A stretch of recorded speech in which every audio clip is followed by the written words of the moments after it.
Você falava uma coisa muito importante, Guilherme, que o Kardec, quando leu uma revista espírita, né, brasileira, ele ficou um pouco preocupado que isso fosse levado para a questão da religião. Repete essa história para a gente.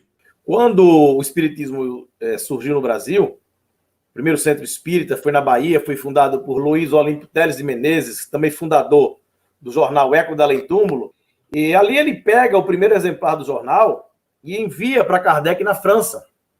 E Kardec publica na Revista Espírita a chegada do espiritismo no Brasil. E se dizia muito feliz porque o espiritismo tinha cruzado o Atlântico, mas ao mesmo tempo ele faz uma observação, ele fala que leu o jornal e sentiu naquele jornal um conteúdo muito forte de religião. Então Kardec fez essa observação lá atrás, quer dizer, ele já sabia que a coisa ia tomar esse rumo aqui no Brasil. E é o que acontece. Se o palestrante espírita ele tem uma abordagem mais científica, ele não é lembrado, ele não é convidado para congressos. E se você tem um discurso mais religioso, não estou aqui desqualificando os irmãos que têm esse tipo de abordagem, não é isso. A gente está apenas fazendo uma leitura de como anda o movimento espírita, do que é o movimento espírita no Brasil. Então, essas pessoas não são reconhecidas, não são valorizadas. Se você tem esse discurso mais religioso, você realmente é mais valorizado dentro do movimento espírita. A gente até entende, Alcione, porque a casa espírita está repleta de dores. E o discurso mais religioso, ele funciona assim como um analgésico para as dores. Mas o que realmente cura definitivamente a dor é a doutrina espírita, é o conhecimento espírita, é o discurso, não o discurso de moral vazio de razões, mas o discurso com conteúdo de informação, um conteúdo de conhecimento, né? Porque falta a casa quando está repleta de dores.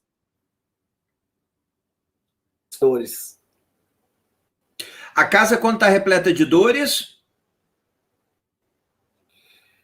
A casa está repleta de dores, mas o que está faltando são os pensa antes das dores, os pensadores. Os pensadores. Gostei dessa. Você não acha que nós estamos indo não só na questão espírita? Eu fiz uma reflexão essa semana, mas que a humanidade, nós não estamos conseguindo construir uma massa crítica pensante mais ampla, que nós já começamos a patinar em todas as áreas. Qual é a tua leitura na política, filosofia? Qual é a tua leitura disso?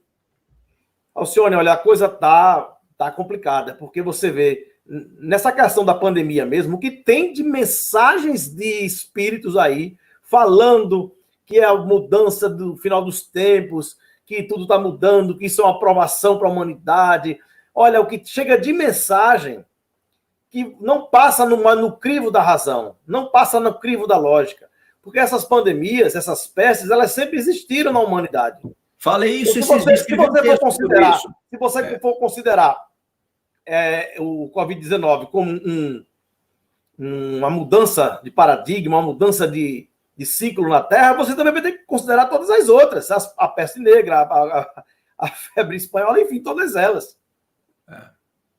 E o engraçado é que, assim, não só espíritas, mas místicos, esotéricos, videntes, ninguém foi capaz de prever nada, mas agora todo mundo quer explicar o que é, né?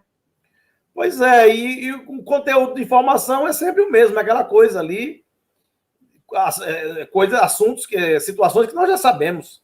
Não tem nada novo. Mas o nível de inteligência da sociedade, como é que você... Pode chamar todo mundo de burro mesmo, não tem problema. Como é que você está vendo que a gente está numa pandemia de falta de inteligência? Como é que você está... As pessoas querem tudo pronto, as pessoas estão muito intolerantes, estão muito impacientes. Ninguém tem paciência de buscar o conhecimento. É muito difícil, né? As pessoas não querem raciocinar, não querem ir em busca do conhecimento, não querem ir em busca da leitura, preferem receber aquilo tudo pronto, já mastigado.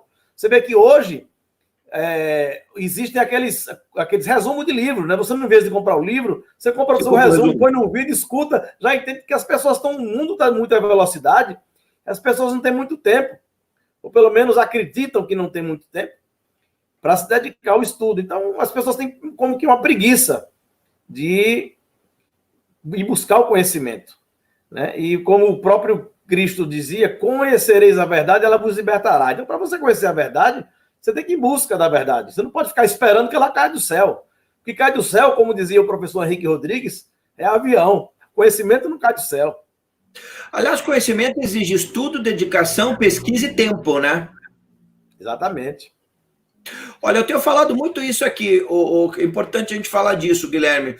Obrigado, Rota do Samba, pela colaboração ao canal, aos membros que estão entrando.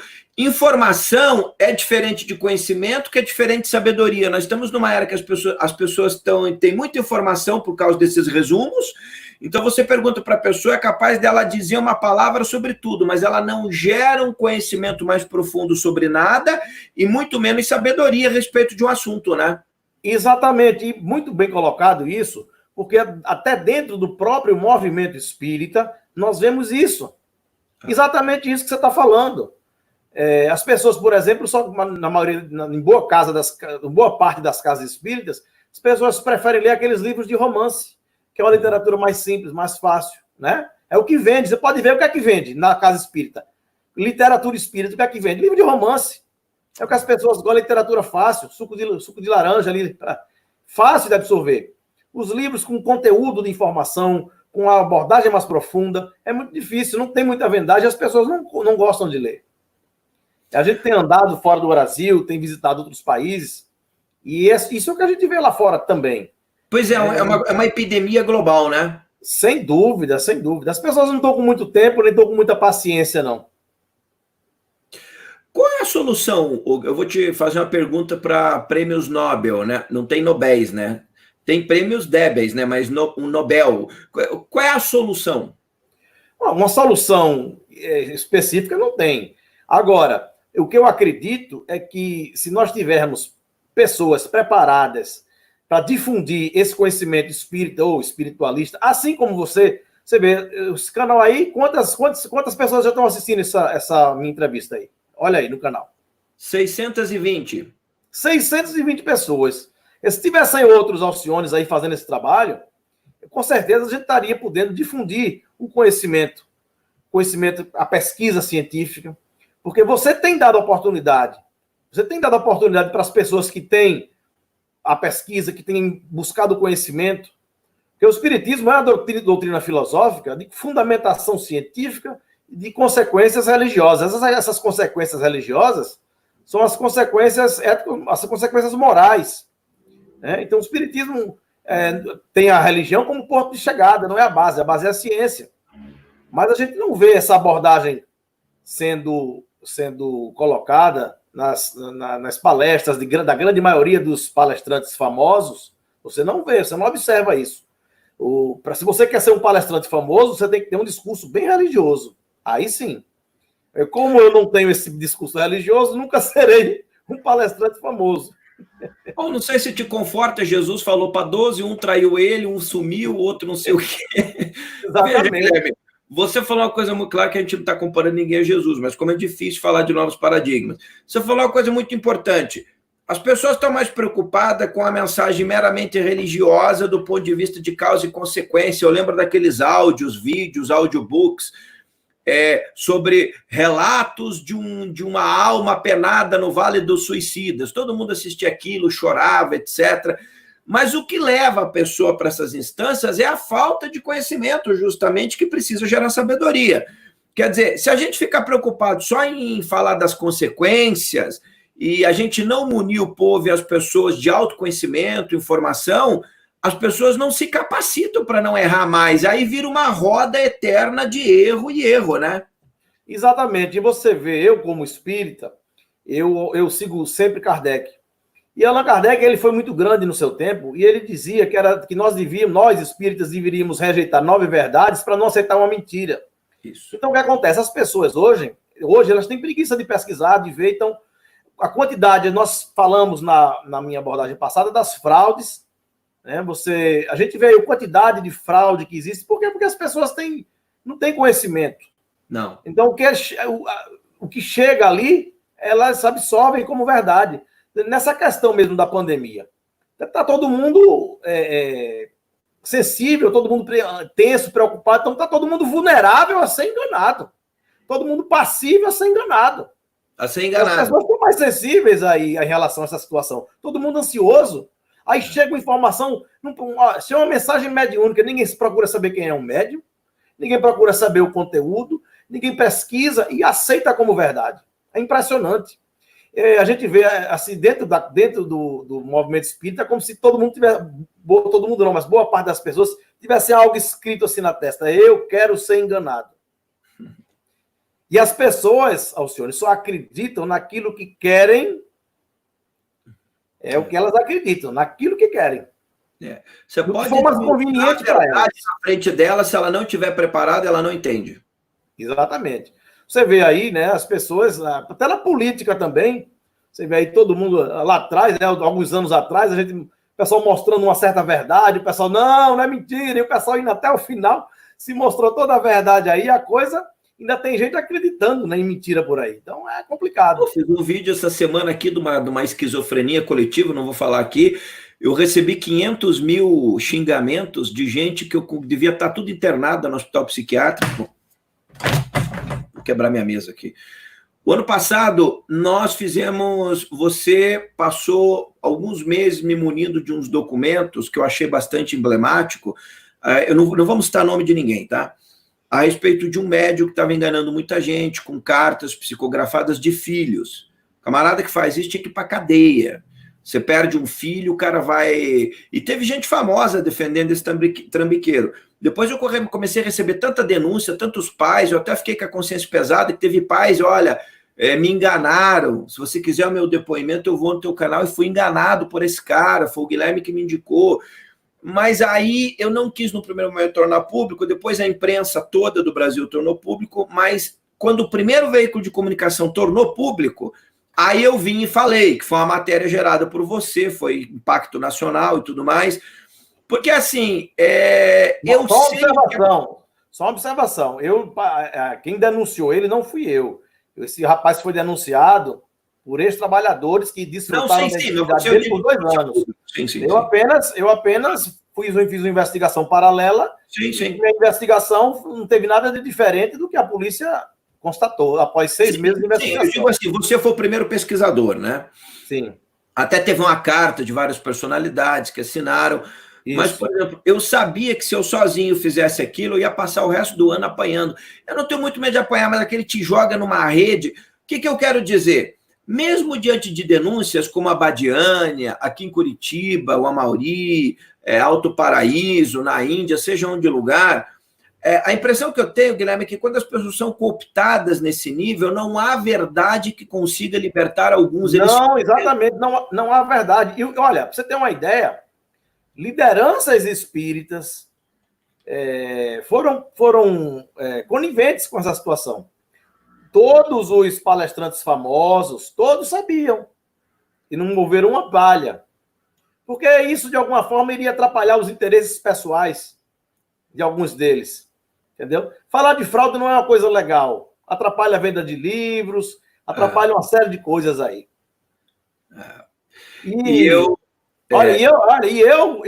Inclusive, pra você ter uma ideia, essa coisa é uma coisa tão louca, que um desses rapazes aí, que só tem um não, são vários que enganam. São vários. Um desses aí iria fazer uma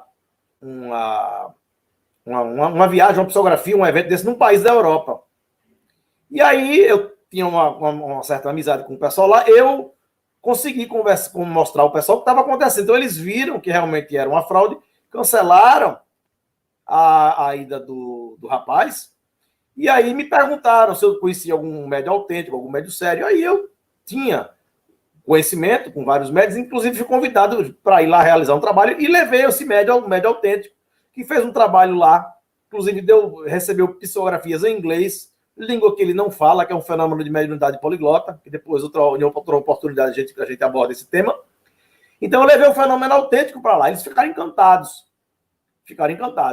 E mesmo assim, mesmo eu tendo evitado a fraude e levado o fenômeno autêntico, um desses palestrantes famosos aí ficou tão incomodado com esse trabalho que a gente vem fazendo, que ele ligou para uma dessas lideranças espíritas lá desse país para falar mal da minha pessoa, para dizer que eu estava sugando os médios, que os médios não precisavam de mim para nada. Que quando eu cheguei lá nesse país, uma dessas lideranças espíritas quase me agrediu, inclusive fisicamente. Nossa. Pois é. E palestrante famoso, que está ganhando muito dinheiro com palestras, com venda de livros, está bem famoso aí. Palestrante novo, bem famoso. Usa óculos? Aí você já quer demais, irmão. Olha, se eu for falar o nome, se eu for falar uma coisa, se eu for falar o nome dele, eu vou estar agindo igual a ele. Claro. Então, depois eu tenho caráter, eu não vou fazer isso. Olha, para você ter uma ideia. De picareta, para você ter uma ideia, quando o dinheiro ele bate na cabeça, entra na cabeça das pessoas, é uma coisa muito séria. Quando ele invade, principalmente quando você não tem berço, aí você começa a ganhar dinheiro da noite para o dia, aí você muda o caráter da pessoa. Esse rapaz, ele tinha, antes da fama, eu tenho um grande amigo que, inclusive, me ajuda no meu canal, e esse rapaz procurou ele, disse, olha, eu posso divulgar suas palestras aqui no meu canal, promover suas palestras? E, claro. Então, ele autorizou esse rapaz, que é meu amigo pessoal, um rapaz humilde, um rapaz simples aqui do interior de Pernambuco, e ele começou a divulgar esse rapaz, as palestras dele. O rapaz conseguiu cerca de 250 mil seguidores no canal. 250 mil seguidores.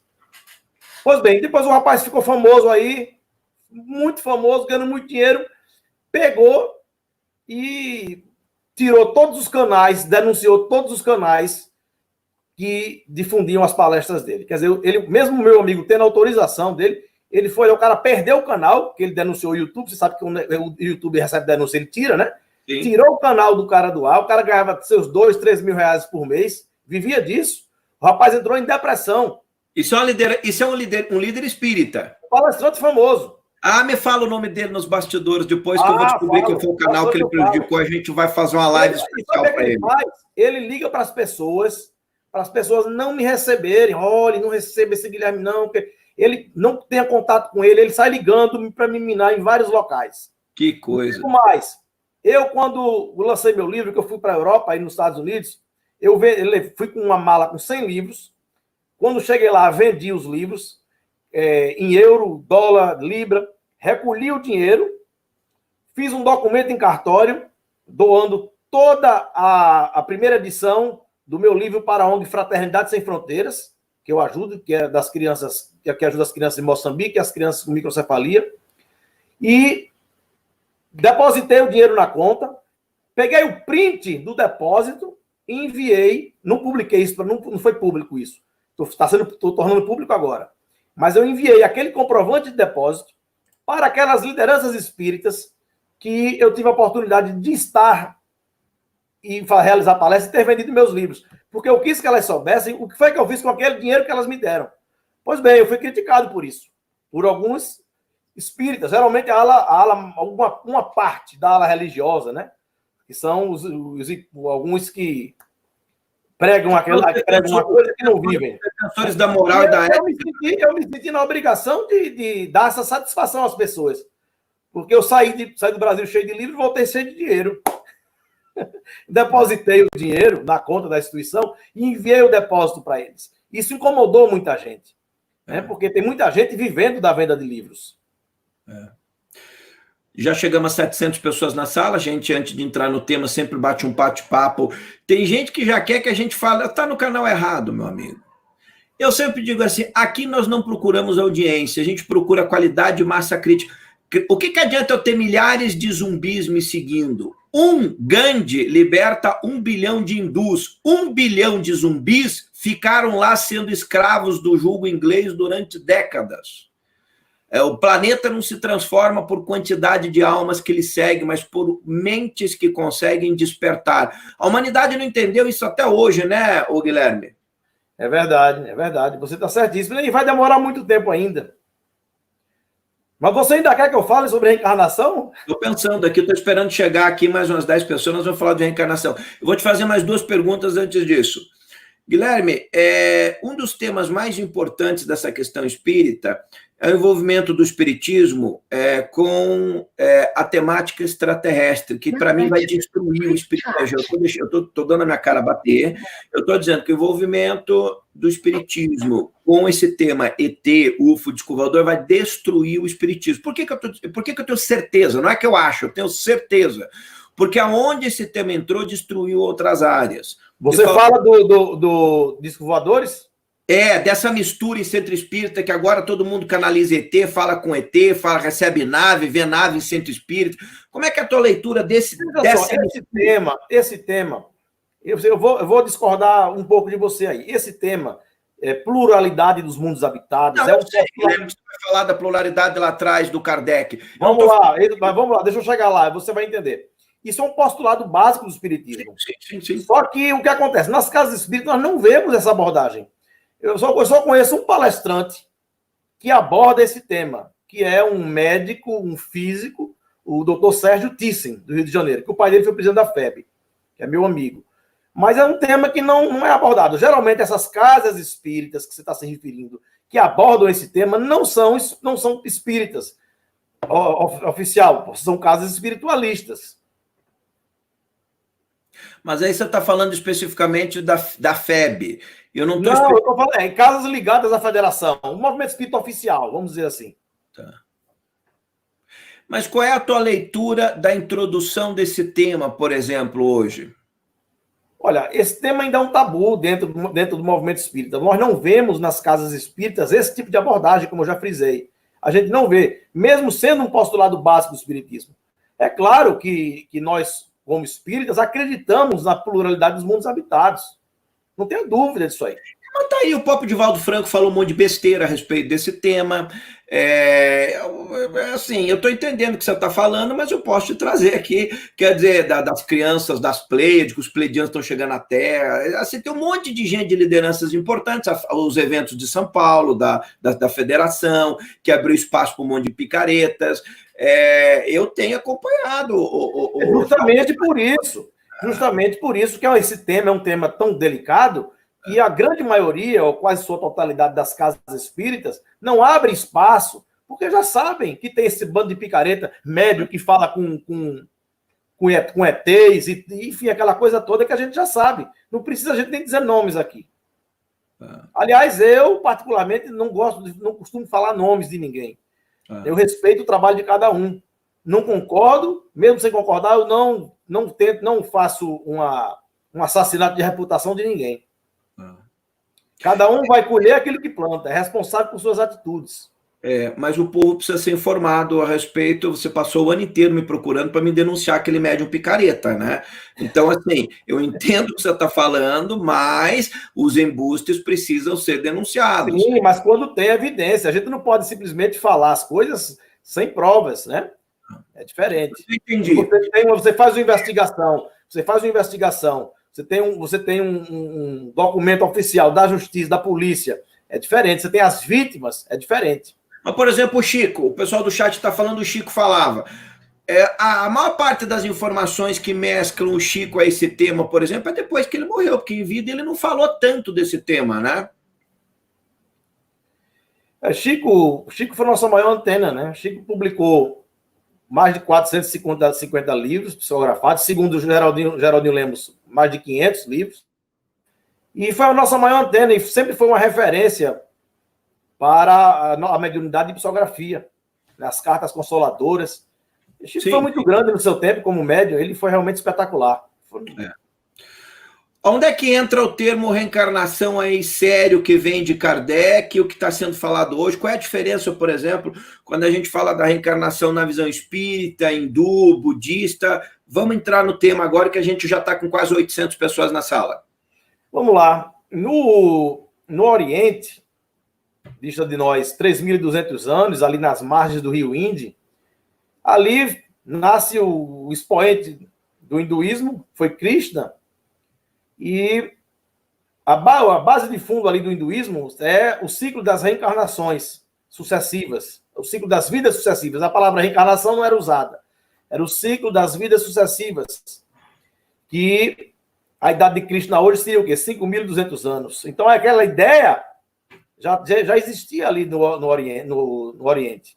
5.200 anos. Você vai ver os livros sagrados de várias paragens religiosas, como os Vedas, o Mahabharata, que é uma pilha de livro de 1,5 metro. Você vê ali a reencarnação sendo abordada. E você sai do hinduísmo, você chega, inclusive, mesmo na Índia, ali 650 anos antes de Jesus, com Siddhartha Gautama Buda, que é o expoente do budismo, você vê também a reencarnação presente. Você deve ter assistido aquele filme Kundum, de Martin Scorsese. Sim. Ali, quando o Dalai Lama, quando Mao Tse Tung manda matar o Dalai Lama, que ele sai ali, e eles vão na perseguição, ali o Dalai Lama olha uma caixinha que tinha se aproximado uma carruagem e diz: aqui está a minha dentadura da minha vida passada. A reencarnação, ela sempre esteve presente. Também no budismo, você vê ali a literatura da Seisho no Ie, com Masaharu Taniguchi. Sim. Ali é o Chico Xavier deles ali. Só gravou mais de 200 livros. Eu tenho morreu meados dos anos 80 nos Estados Unidos. E você vê presente ali a ideia da reencarnação. No budismo, eles chamam a roda do Sansara, que é o ciclo das reencarnações inferiores. Mas foi Allan Kardec quem codificou e trouxe a ideia realmente da reencarnação. Tirou aqueles exageros, né, do homem reencarnar em animais, em bichos, e adotou a reencarnação como um dos postulados básicos do espiritismo. Aquele grande escritor tão querido aqui no Ocidente, Gibran Khalil Gibran, é reencarnacionista. A história de Paramahansa Yogananda, quando sai do Oriente e vem para a Califórnia, traz a yoga, traz ali também o conhecimento da reencarnação, das vidas sucessivas. Então você vê a reencarnação, ela é presente, não só no Oriente também, mas aqui. Os próprios judeus ortodoxos, que são aqueles judeus com aquela costelete ali, com aquele chapeuzinho, eles são reencarnacionistas, eles acreditam na reencarnação. Então podemos dizer hoje que dos 7 bilhões de habitantes da Terra, pelo menos 3 bilhões são reencarnacionistas. Ou seja, acreditam no contínuo da vida através das vidas sucessivas. Agora, mas aí esses 3 bilhões é um dado, eles acreditam, mas inconsciente, não sabem, né, que acreditam, né? Ou não? Você está incluindo aí o hinduísmo, o budismo. Isso. E todo esse pessoal do Oriente. Você vê só a Índia e a China, a população entendi. Tá. Não, porque tem muita gente... A população da Índia e da China já chega perto disso. A única doutrina cristã aqui no Ocidente que aceita a ideia da reencarnação é a doutrina espírita. Tá. Muito embora eu fiz uma pesquisa na Bíblia e cataloguei cerca de 38 passagens ao Senhor, onde a ideia da reencarnação está ali presente. 38 passagens na Bíblia. Só que você pode ler a Bíblia, ela foi escrita em linguagem parabólica, então você lê, você pode dar uma interpretação. O nosso irmão evangélico lê, tem outra interpretação, o nosso irmão católico lê, dá outra interpretação. Mas a gente pode passar aqui 3 situações Sim. que você vê a ideia da reencarnação ali muito presente. Você vê quando tinha um jovem que era cego de nascença, e as pessoas questionaram Jesus: Senhor, quem pecou para ela ter nascido cega? A criança. Quem pecou para ela ter nascido cega? Ela ou os pais dela? Então, nessa pergunta já está implícita a ideia da reencarnação. Porque se todos sabiam que ela era cega de nascença, e eles perguntam quem pecou para ela ter nascido cega, ela ou o pai dela, ela, para ter pecado, teria que ter vivido antes. Então, você vê que a ideia da reencarnação estava ali. E Jesus viveu entre os sumérios, que também ali naquela região, a ideia da reencarnação era muito comum. Então não faz sentido Jesus não ter falado nada sobre a reencarnação. E outra coisa também, que quando Nicodemos, doutor da lei, pergunta a Jesus: Senhor, como faço para alcançar o reino do céu? E Jesus diz: para alcançar o reino do céu tem que nascer de novo. Tem que nascer de novo. Se eu nascer de novo, vou ficar criança, voltar ao barril ventre da minha mãe? E Jesus responde: nascer da água e do Espírito. Ora, nascer do Espírito é realmente a mudança de comportamento, né? Você aceitar Jesus como Salvador, dependendo da religião. Mas a água, nascer da água, a água ela sempre foi sinônimo da vida, em todas as paragens religiosas, em todos os povos antigos. A criança, quando está ali, na barriga da mãe, está lá com um líquido amniótico ali. Então, a água, ela sempre foi sinônimo da vida. Então, nascer da água é a reencarnação mesmo. Só que as pessoas, muita gente acha que o mais difícil é mais fácil de ser entendido. Agora, Guilherme, deixa eu te fazer uma... Porque, para mim, o debate só é inteligente se a gente faz algumas provocações filosóficas inteligentes. E você é um cara esperto. Eu não vou me referir a você, tá? O que eu tenho visto no movimento espírita, veja, eu sou uma pessoa que aceita a reencarnação, não nos moldes como o movimento espírita aceita. Outra hora eu falo disso, porque hoje eu não sou entrevistado.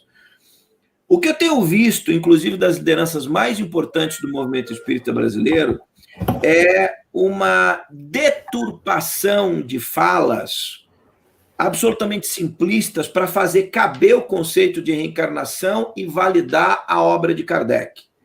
Presta atenção na minha pergunta, que eu acho que ela é bastante importante. Quando nós estamos diante de uma verdade, nós não precisamos deturpar nada para validar nada. A história, o conhecimento, eu não estou dizendo que seja esse caso que você falou, eu estou vendo de outras pessoas.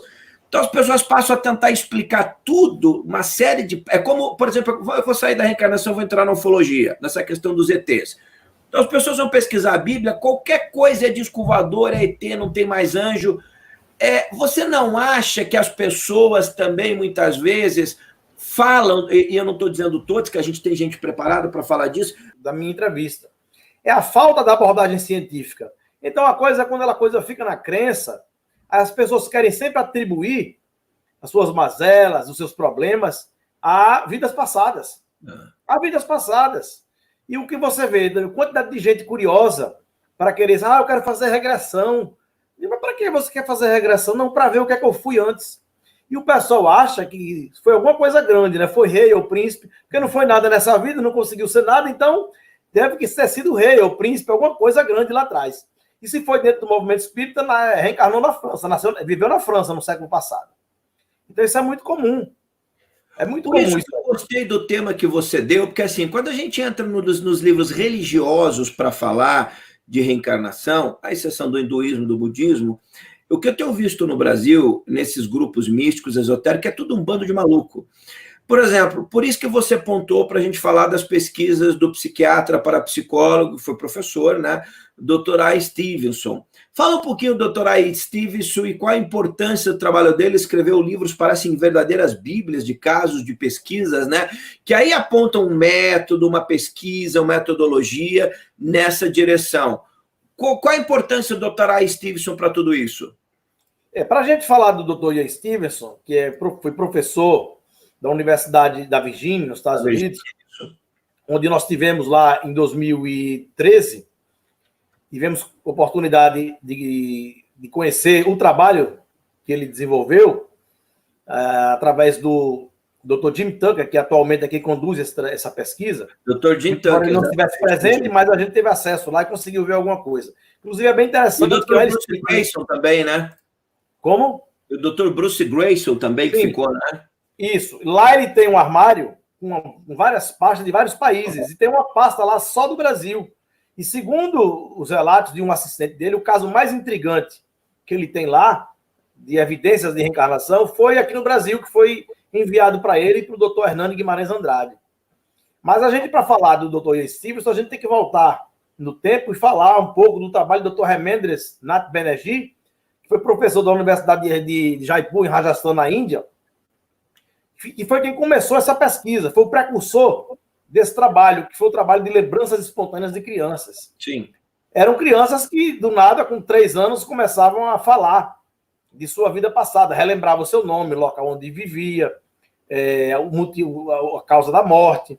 Houve um caso, por exemplo, bem interessante, de Dr. Hemendra Banerjee, que era de um garoto de 5 anos, que a mãe bateu com muita força nele, e ele se revoltou contra a mãe, disse, eu vou embora dessa casa, que eu moro em outra cidade, meu nome, disse o nome dele qual era, e aí disse que tinha uma esposa viva, falou muitos detalhes. Quando o pai chegou, ela narrou isso para o pai, o doutor Hemendra já vinha fazendo esse trabalho próximo à cidade, chegou no ouvido do doutor Hemendra, ele foi lá com a equipe multidisciplinar, e levaram o garoto para tal cidade onde ele morava, e lá ele reconheceu todo mundo, inclusive a esposa. Então, esses casos, ele conseguiu catalogar cerca de 1.800 casos. E aí o doutor Ian Stevenson foi à Índia, foi à universidade, que era o doutor Remendres, era um neuropsiquiatra bem renomado, e lá ele comprou todo o know-how do trabalho, levou para a Universidade da Virgínia, em que ele, inclusive, foi ridicularizado pelos outros profissionais da universidade. Olha, você vai trabalhar a reencarnação, isso não existe. E está a ponto dele ter bancado dos recursos pessoais boa parte daquele material. E ele levou tudo para a Índia, ou melhor, para a Universidade da Virgínia. Tirou da Índia e levou para lá. Até os móveis que tinha lá, ele levou. E doutor Ian Stevenson conseguiu ampliar para mais de 3.000 casos de lembranças espontâneas de criança. Se vocês entrarem no YouTube e colocarem lá Ian Stevenson, I-A-N, Ian Stevenson, vocês vão encontrar vários relatos, vários casos que são simplesmente inacreditáveis. Você vê, ele entrevista as crianças. Tem o caso das irmãs Pollock, que foi na Inglaterra, que elas lembravam da vida passada. Eram duas irmãs que morreram num acidente de carro. E quando elas reencarnaram, os pais, após as filhas terem morrido, após alguns anos, a mãe engravidou de gêmeas, e vieram duas meninas. E lá elas reconheciam até os brinquedos que eram das irmãs que tinham morrido. Elas reconheceram o nome das bonecas que as irmãs que tinham morrido tinham colocado nas bonecas, elas sabiam do nome, chamavam as bonecas pelo mesmo nome. Então, todo o trabalho, todo elaborado com a metodologia científica, que você sabe muito bem, dentro do contexto acadêmico. E o Dr. Stevenson ele foi muito grande. Ele fez um trabalho fantástico. Aqui no Brasil, o Dr. Alexander Moreira Almeida, da Faculdade de Medicina da Universidade Federal do Juiz de Fora, teve com o Dr. Stevenson. Eu tive na Universidade Federal do Juiz de Fora apresentando o meu trabalho de pesquisa, e o Dr. Alexander me levou na casa dele, e lá eu vi todos os livros do Ian Stevenson, todos autografados, e o NUPS, que é esse núcleo de pesquisa da Universidade Federal do Juiz de Fora, eles estão fazendo um trabalho semelhante ao trabalho que o Dr. Stevenson vinha fazendo quando em vida, com a mesma metodologia. Em breve, acho que eles devem publicar alguma coisa, que são casos de lembranças espontâneas de criança. Uma coisa interessante, Alcione, é que cerca de 30% dessas crianças, elas têm uma peculiaridade. Elas nasceram com uma marca, um sinal, que não tinha explicação, e aquele sinal eles foram descobrir após as pesquisas que era a marca da causa de morte da suposta vida passada. Houve um caso de um garoto que nasceu com aqueloide de uma ponta a outra da cabeça. Você levantava o cabelo e vinha apanhar uma cicatriz enorme, sem nenhuma razão. E aí eles descobriram que aquele rapaz ele estava na Segunda Guerra Mundial no Mirante. Ele levou um tiro aqui no peito e caiu. Ele não morreu pelo tiro, mas quando ele caiu do penhasco, ele bateu com a cabeça numa pedra e abriu aqui de ponta de um lado ao outro. E a criança nasceu com aquela marca de nascença. Então eles descobriram também que a causa das crianças terem nascido com aquela marca de nascença era a intermitência reencarnatória, que foi muito curta. Houveram casos de menos de um ano a criança reencarnar, então vinha com a marca de nascença. Até 5 anos eles traziam aquela marca. E o interessante é que as crianças elas narram essas lembranças espontâneas, porque não é regressão, não é nada, é uma lembrança espontânea. E o que é que ocorre? Quando elas passam de 5, 6, 7, 8 anos, elas tendem a esquecer daquilo ali tudo. É isso que eu ia te dizer. O interessante da pesquisa e que dá credibilidade, você tocou no ponto que eu ia te interromper para falar. É justamente porque é feito com crianças e conforme elas vão crescendo. É por isso que as pseudo-lembranças dos adultos são mais difíceis, porque aí você acessa campos de informação, foi manipulado, é memória, não é que não possa, mas é mais difícil. Mas nas crianças a pesquisa é mais pura, né? Exatamente. Você já notou que quando você vai dormir, aí você tem um sonho, aquele sonho bem marcante, aquele sonho maravilhoso, algo bem impactante. Aí quando você está se despertando, você lembra, você ainda na cama, você lembra de todo o seu sonho. Mas se eu chegar ao meio-dia e eu perguntar o que foi que você sonhou, você não vai lembrar. Exatamente. Então é a mesma coisa. Então as crianças, quando a intermitência reencarnatória é muito curta, ela lembra. Né? E outra coisa, a criança ela não está preocupada com a conta de luz, com o aluguel, com a prestação do carro. Então ela não tem aquelas obrigações todas. Pessoas. Não está com aquela, Não está preocupada se tem palestrante famoso lhe difamando por aí. É. Então ela não está com aquelas preocupações. Então, quando ela então a mente está vazia, então ela fica mais fácil de absorver aquilo ali tudo. Olha, a gente falando aqui, tem um personagem que eu cito sempre, né? Eu sou um pouco, eu acho que eu não devia ser espírita. Eu sou um grande pesquisador da doutrina, né? Mas eu talvez não tenha a mesma paciência, apesar que eu sou mais parecido com você. Por exemplo, eu gosto de citar estudos e pesquisas. Eu digo assim, a gente não deve difamar pessoas, mas nós devemos contestar teorias extraordinárias. Eu, você e todos nós. Claro. Tem algumas pessoas que não gostam de ser contestadas. E se cria um mito em volta daquela pessoa do ponto de vista que ela fosse, se é um mito, por que não previu o vírus? Porque, sabe? Então, assim, não existem mitos, né? Gurus, assim, nesse nível. Eu não vou entrar nesse aspecto, mas eu gosto muito de Camille Flammarion, eu sempre o cito, que recusou assumir o centro, a Sociedade Espírita lá em Paris, quando Kardec morreu, foi convidado, porque ele achou que ia ser linchado, ele não concordava com a maior parte daquelas mensagens. Ele chegou a dizer... A gente fez alguns hangouts muito bons sobre isso aqui o ano passado, mas reservado para quem participa do nosso projeto, que a maior parte das mensagens espíritas, dos médios não espíritas, mas que ele estava vendo, representavam no máximo o nível de conhecimento da própria pessoa. Como é que você diferencia quando o conhecimento vem de fora? Porque o Chico é incontestável, por exemplo, né? de gente como o Chico. Eu estou falando de pessoas comuns. Como é que a gente, na tua percepção, a gente deve analisar quando é algo que vem de fora, é o subconsciente, a pessoa está acessando algo dela mesma, enfim. Porque quando criança é fácil, mas quando adulto, como é que fica? Olha, Allan Kardec, ele na elaboração, na construção da doutrina espírita, da codificação, ele rejeitou, muita gente não sabe disso, é só ler a revista espírita, ele rejeitou mais de 3.200 psicografias, 3.200 mensagens. Ele rejeitou. Não passou pelo crivo dele, ou seja, o crivo da ciência da época. Então, é muito complexo para a gente chegar e determinar isso é verdadeiro, isso é falso. Requer uma metodologia, requer um estudo. E tem um livro que é maravilhoso e que é um livro muito esquecido por nós espíritas, que é o livro dos médiuns.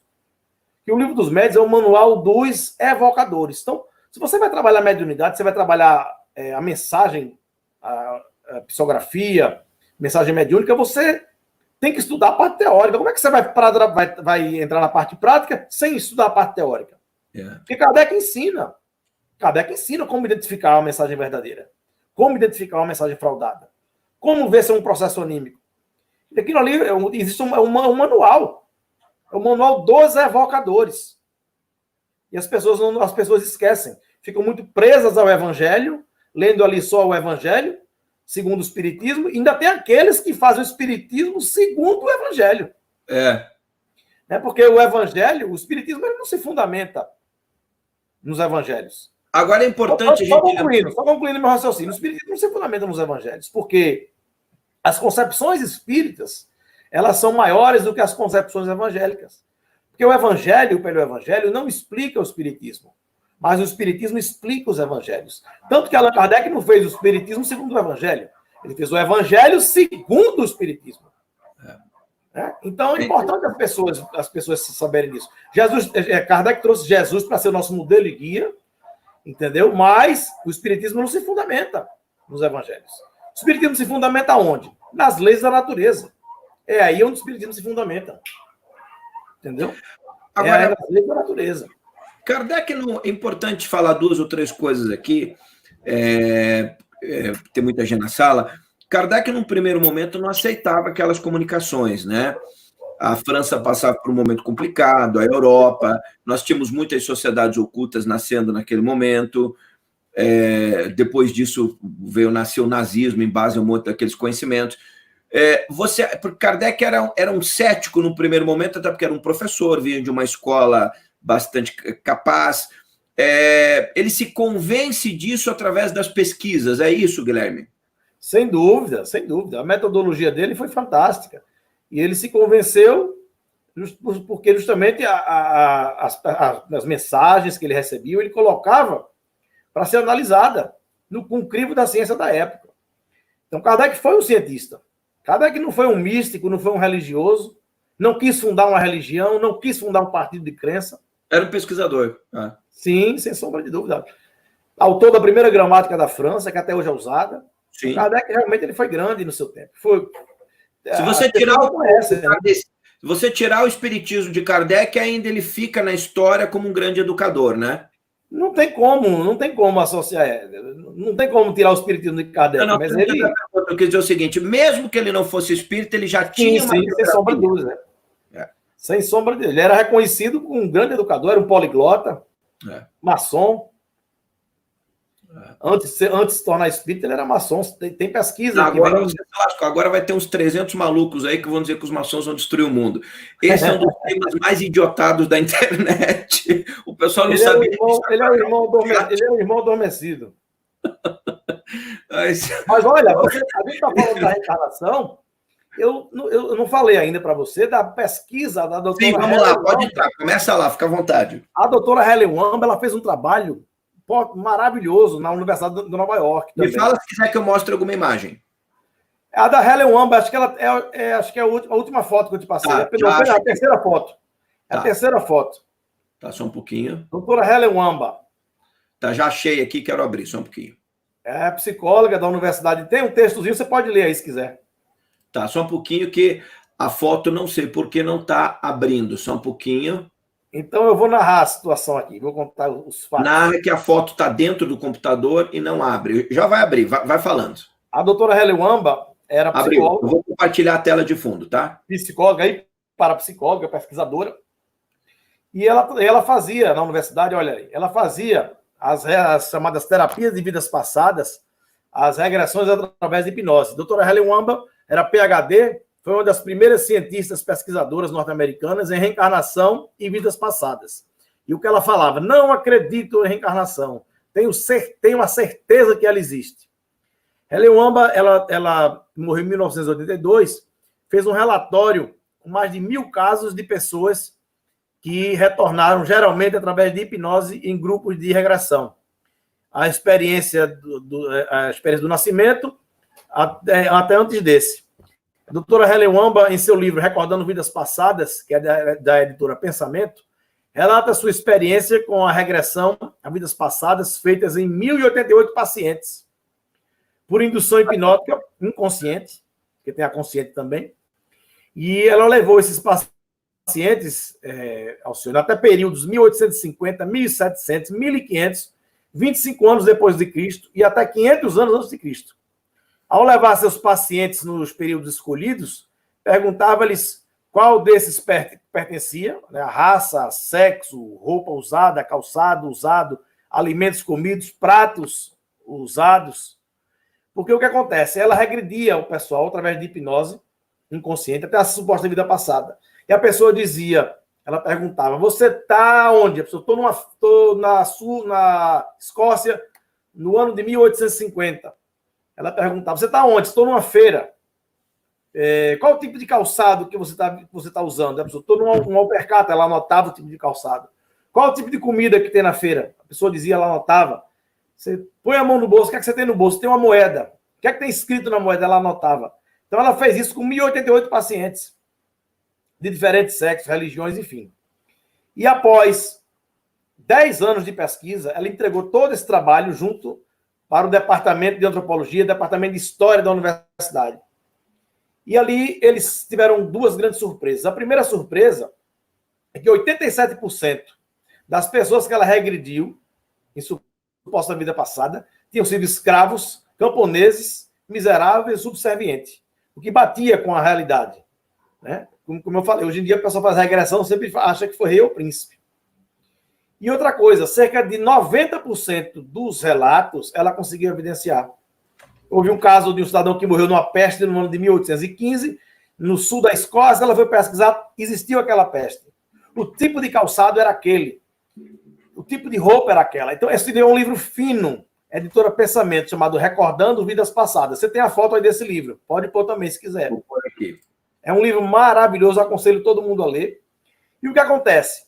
Então, ela foi muito impactante no mundo da parapsicologia. esse trabalho dela. E a parapsicologia, ela tem a escola reducionista, que é mais predominantemente ali pela Holanda, porque existem 3 escolas de parapsicologia, a americana, a russa e a europeia, mais predominantemente ali pela Holanda. A escola russa e a americana, elas aceitam o espírito, aceitam que o espírito existe. A escola europeia, ali da Holanda, ela acredita que todos os fenômenos são produzidos pelo inconsciente. Ela não aceita o espírito, então essa é a diferença. Então essa escola reducionista, eles começaram a dizer que esses relatos da doutora Helen Wamba seriam a memória genética. Memória genética. Eu ia perguntar isso. Mas vamos lá, então vamos mostrar a diferença da memória genética e mostrar... Deixa eu te fazer uma colocação junto com a memória genética, eu quero que você explique isso. Quando você me falava... porque o pessoal está me cobrando, isso eu preciso perguntar. Quando você falava que ela regredia e a pessoa, na verdade, coloca a mão no bolso, vê uma moeda, eu fiquei me perguntando se isso era uma realidade de uma vida passada nela ou ela estava acessando o filme da vida de alguém para poder interagir com esse nível de... Opa, deixa eu tirar a tela de fundo aqui. De realidade. Ou seja, porque se a pessoa consegue interferir na cena... Bota a mão, não pode ser justa. Aí você vai falar de memória genética, mas eu já quero. Ela não pode estar acessando, porque eu sei que tem esses casos. Como é que a gente vai diferenciar um do outro? A parapsicologia ela estuda todos esses fenômenos de telepatia, transmissão de pensamento, os fenômenos de pré-cognição, retrocognição. Tudo isso a parapsicologia estuda. E ela, como parapsicóloga, ela sabia diferenciar o que era um fenômeno de telepatia do que era um fenômeno realmente de uma suposta vida passada. E ali ela não fez a mudança de cena, porque ali, quando você faz a regressão, você não lembra da vida passada como um filme, você lembra de janelas marcantes. Sim. São janelas. E ali, na hora que ela questionou a pessoa já estava com a mão no bolso. Então ali ela não alterou a cena. Ela obteve a informação da cena que a pessoa estava trazendo para ela, estava externando para ela. Mas concluindo a história da memória genética, ela resolve fazer esse trabalho dela na África. A doutora Helen Wamba vai com o apoio da universidade, recebe grants do próprio governo americano de ajuda e vai fazer esse trabalho na África. Então ela pega um africano que nunca saiu da África, que o pai morou na África, o avô, o bisavô, toda a família estava ali na África, naquelas tribos que nunca saíram da África. Ela começa a fazer hipnose com ele, inconsciente, e ali ele começa a relatar uma suposta vida passada e começa a falar alemão arcaico, condizente que era um tipo de alemão que era falado no século, na época em que ele supostamente estava alegando que estava vivendo. Houveram casos tão intrigantes de pessoas que começaram a falar idiomas, dialetos, que ela não conseguiu desvendar, e que depois de muito estudo com o Departamento de Antropologia e de História, descobriram que eram línguas faladas por tribos muito antigas. E no caso lá da África, como aquilo poderia ser memória genética? Se a família toda morou na África, nunca saiu da África. Entendi. Onde seria memória genética? Aí, veja bem, aquilo que a gente falou lá atrás, as pessoas só acreditam naquilo que querem. Então, a escola reducionista, ela, como não teve uma resposta para explicar o fenômeno de xenoglossia, que é a palavra que a parapsicologia dá para a pessoa no estado de consciência alterada, falar uma língua que no estado de consciência ela não consegue, que a pessoa não fala alemão. E ali, ela, no estado de consciência alterada, começa a falar alemão arcaico. Aí eles disseram, não, isso aí foi o seguinte. Isso ela estava naquela tribo, passou um avião de turistas de alemão, e ali ela captou. Aí já era exagero, né? Quer dizer, a pessoa prefere acreditar no absurdo. Ela inventou a teoria. Não prefere aceitar que estava errada. E é isso que eu estou dizendo. Isso a gente vê na política, isso a gente vê no futebol, a gente vê tudo isso aí. Então, aí, vamos lá. Qual é a diferença da memória genética? Como é que funciona a memória genética? Eu vou explicar para você entender a diferença. Acho que é bem fácil. Na fauna brasileira, a gente conhece um passarinho chamado João de Barro. O João de Barro ele tem uma coisa bem interessante. Ele sempre adivinha quando virá o vento, em que lado virá os ventos mais fortes durante o inverno. Então, ele constrói o seu ninho com a porta fechada para o lado onde os ventos virão com mais força. Então, o que acontece? Eles pegaram o João de Barro logo quando ele nasceu e colocou o João de Barro para ser criado com os canários. Ele viveu como os canários, cresceu como os canários, mas quando ele ficou grande, ele construiu o ninho exatamente como a sua espécie fazia. Não como os canários, fez como o João de Barro. Isso é memória genética da espécie. É diferente. Você vê, fizeram uma pesquisa com os macacos em ilhas do Pacífico. Eles colocaram os macacos e um determinado macaco começou a limpar as bananas antes de comer. Batatas. Ele começou a fazer isso. Um canal sobre isso. Tem um hangout. Depois que eles começaram a fazer isso, os macacos da outra ilha começaram a fazer. Fizeram experiência com os pintos. Eles pegaram um aviário, acenderam a luzinha amarela, e ali ele dava injeção no pinto para o pinto passar mal. Começaram a fazer isso em vários pintos. Cerca de 100 quilômetros tinha um outro aviário lá. Aí eles colocaram uma lâmpada amarela. Quando eles acenderam a lâmpada amarela, antes mesmo deles aplicarem a injeção, os pintos já começaram a passar mal e cair. É a comunicação que nós não sabemos. E tem um trabalho notável sobre esse assunto. É um biólogo inglês chamado Rupert Sheldrake, que ele batizou esse trabalho de campos morfogenéticos. Isso aí, em outra oportunidade, a gente pode abordar e explicar bem, porque é muito interessante. Ele fez pesquisa, por exemplo, com os cães. Como é que ele tinha um caso de um cão que o chefe, o dono dele, ele morava só com esse cachorro, e na hora que ele saía do trabalho, ele fazia menção, saía do trabalho, que ele pegava a chave do carro, cerca de 20 quilômetros de casa, o cão já ficava com a orelha em pé. Eles colocaram câmeras em casa. E na hora que o dono da casa estava chegando, já entrava na rua, o cão já estava na porta esperando. Eles fizeram várias experiências, ele chegava em vários horários diferentes, para que não dissesse que era o mesmo horário, e toda vez o cão estava lá. Como que o cão saberia o horário que o dono estava chegando? Como isso seria possível? Então, Fernando Guimarães Andrade, na época que o Dr. Sheldrake cunhou a teoria dos campos morfogenéticos, criou a teoria do campo organizador biológico, né? Sim, o MOB. Ficaram, quem é que copiou a teoria um do outro, né? No fim eles se encontraram e se eles estavam dizendo que existia uma teoria que a informação ficava... Então, foi bom você ter citado o Sheldrake, que é meu amigo, participou de livro meu, o pessoal que já conhece, já participou de evento meu várias vezes, enfim. Uma das coisas que parece muito claro para mim é que parte dessas informações nós acessamos via o que o professor Hernani chamava de campo organizador biológico, os campos morfogenéticos, a teoria da informação não local, quer dizer, nós morremos, essa informação fica aqui. Se nós formos pegar a teoria do biocentrismo, ela vai nessa mesma direção. Com o advento da mecânica quântica, a gente começa a descobrir que informação é não local. E essa informação pode ser acessada. Então, você faz uma regressão com a pessoa, necessariamente a pessoa não foi Cleópatra, ela pode acessar os registros de Cleópatra. Mas presta atenção, o chat, isso não é os registros acásticos, nós estamos falando de outra coisa. Como é que a gente começa a entrar numa área muito difícil de você conseguir confirmar o que você pode estar acessando de informação, então, se a mente consegue fazer isso? Como é que fica isso, Guilherme? Isso está no grande começo. Mas antes de responder a sua pergunta, eu vou falar em relação ao MOB, Dr. Hernando Guimarães Andrade e o Dr. Rupert Sheldrake.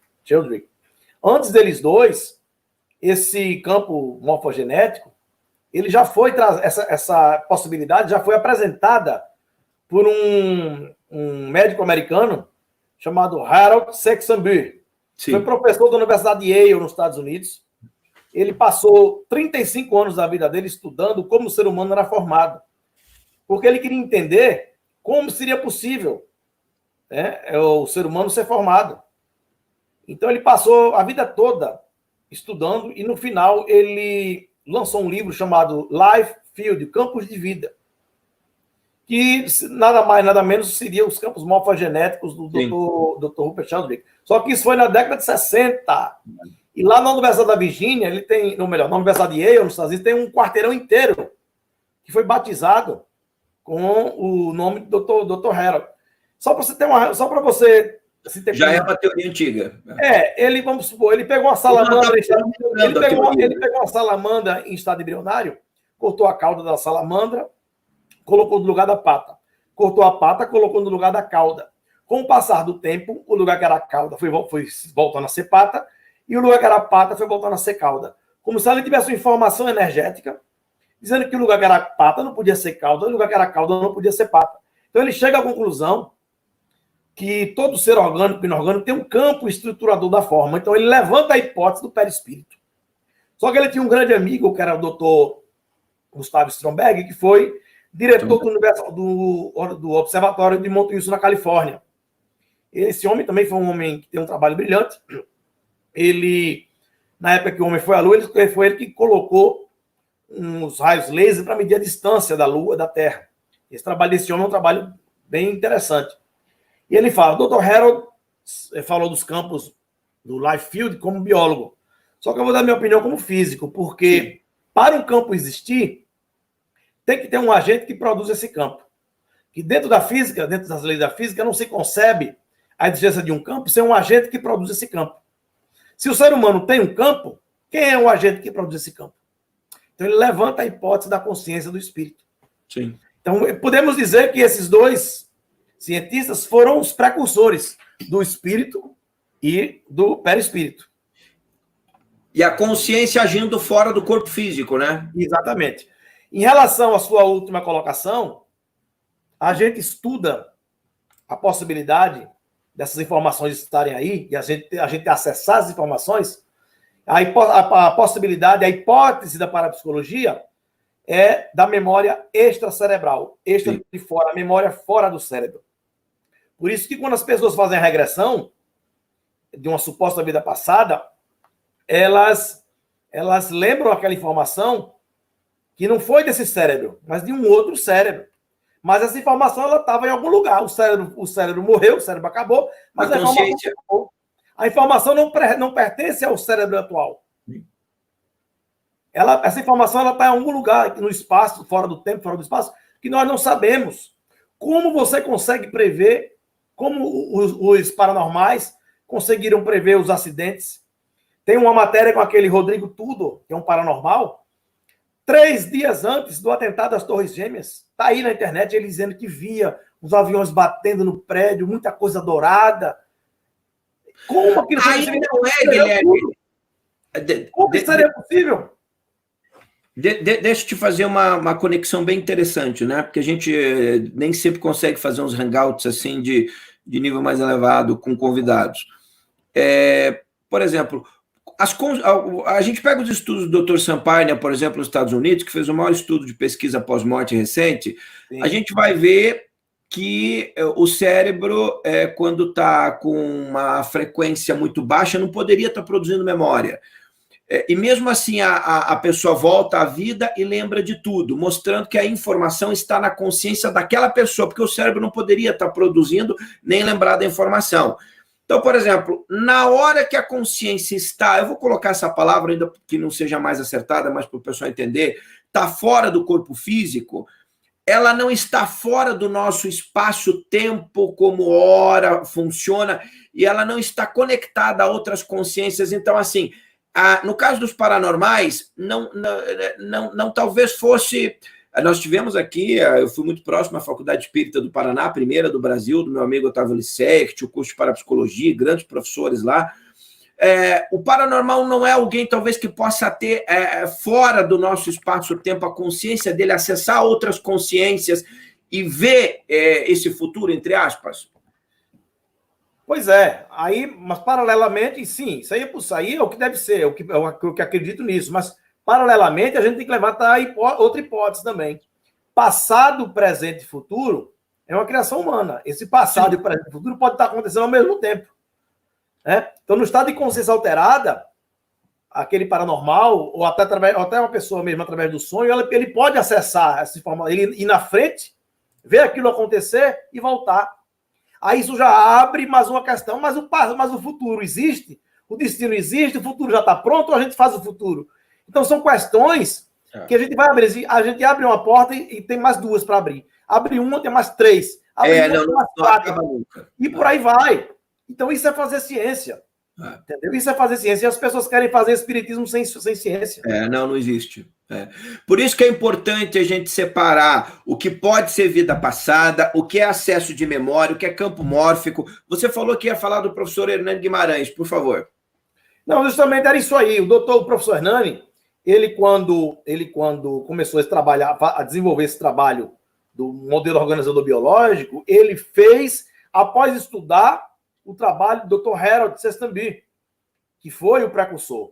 O Dr. Hernani, ele ampliou as concepções, ampliou as ideias do Dr. Harold, juntamente com o Dr. Rupert Sheldrake. Outra coisa também que também explica essa situação dos dois é que as grandes descobertas científicas, elas geralmente sempre aconteceram com mais de uma pessoa tentando descobrir aquilo ali, ou tentando fazer, sem se conhecerem. E, de repente, você vê a questão do próprio avião, né? O Santos Dumont fazendo aqui, os irmãos Wright fazendo lá, nem se conheciam, nem sabiam. E tantas outras descobertas científicas. Muito. O próprio telefone também. Aí não entra uma outra coisa, é só uma provocação filosófica, não é para você. Não existe uma outra coisa que é o seguinte, quando nós estamos prontos, conhecimentos de fora são lançados e as mentes mais preparadas pescam e implementam aqui na Terra. Não tem uma coisa nessa direção também? Cortou aí o sinal. Você pode repetir? Por exemplo, eu, ao longo dos anos, percebi o seguinte, algumas das transformações que ocorrem, não somos nós que descobrimos. Por exemplo, o homem está preparado para receber o avião. Então, essa tecnologia vem para a humanidade e alguma mente preparada naquele momento capta. E naquele momento era Santos Dumont, os irmãos Wright, e desenvolvem aqui. Não tem algumas coisas também que, de uma certa forma, por hierarquias superiores e com inteligências superiores, não estou falando de ET, tá? Que a gente não entende. Talvez a própria soma das consciências de todas as almas despertas na Terra que produzam uma superconsciência, sei lá. Não tem algo assim também que alguns dos conhecimentos nós apenas somos receptores, como uma obra mediúnica, por exemplo? É possível, sim, é possível. A gente não pode dizer que isso não existe. Eu particularmente acredito que algumas mentes brilhantes... Uma maçã na cabeça dele, ele consegue ter um treco. Claro que não foi só por causa da maçã. Olha, mas depende da cabeça também, né? Porque claro, vai depender muito do instrumento. Claro, por exemplo, se for na cabeça de algum brasileiro que cai uma maçã, ele não vai acontecer nada. Eu tenho um amigo meu que toca violão. Eu tenho um amigo meu que toca violão muito bem. Mas se você der um violão a ele desafinado, a música não vai sair boa, né? Mas o cara é bom. Então, se você dá o instrumento ali, dá perfeito, vai sair uma canção boa. Então, vai depender também do cérebro aí do indivíduo. Eu falei, os mais capacitados recebem. É como uma obra. Você acha que qualquer alma poderia receber a obra de Chico? Por que Emmanuel escolhe Chico? Não é, né? Pois é, exatamente. Bom, o que mais? Fica à vontade para falar dentro dessa teoria, que tem outras fotos também. A gente está falando aqui, por exemplo, da consciência. Eu vou até colocar uma foto aqui bem... por exemplo, as experiências de quase morte são dos estudos mais... Uma outra a gente vai voltar a falar disso. Apontam trazem luz também sobre o processo de reencarnação? São coisas diferentes? O que você fala? Olha, é o seguinte, para existir, para se evidenciar a evidência de quase morte, para se evidenciar a reencarnação, um pré-requisito tem que ser verdade. A consciência, ela tem que ser uma realidade. O espírito tem que existir. Senão, como é que a gente vai explicar esses fenômenos? Não tem como explicar. Então, o pré-requisito fundamental é a existência da consciência. A existência da consciência. E a consciência sobreviver à morte do corpo. O interessante é que a psiquiatria, durante muito tempo, ela sempre colocou nos seus postulados como se fosse um fato consumado de que a mente seria uma secreção do cérebro, seria uma produção do cérebro. O pensamento, a mente, a consciência seria uma produção do cérebro. Só que de um tempo para cá surge, dentro da psiquiatria moderna, uma nova corrente.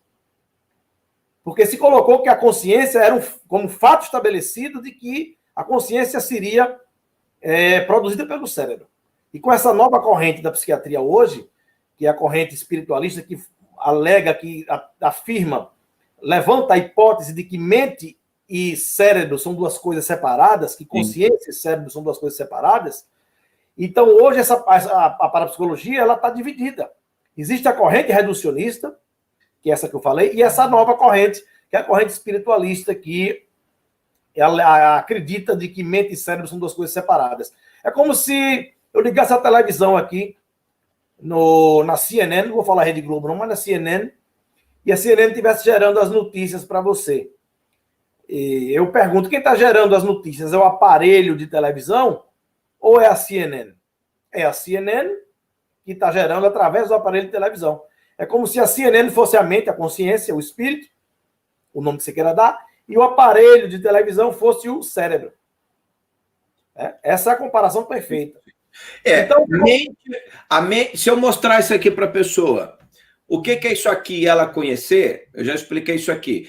A informação de que isso é uma caneta está armazenada na consciência. O cérebro vai processar quando a visão observar isso aqui, e a mente já tem um sentido atribuído, que é uma caneta.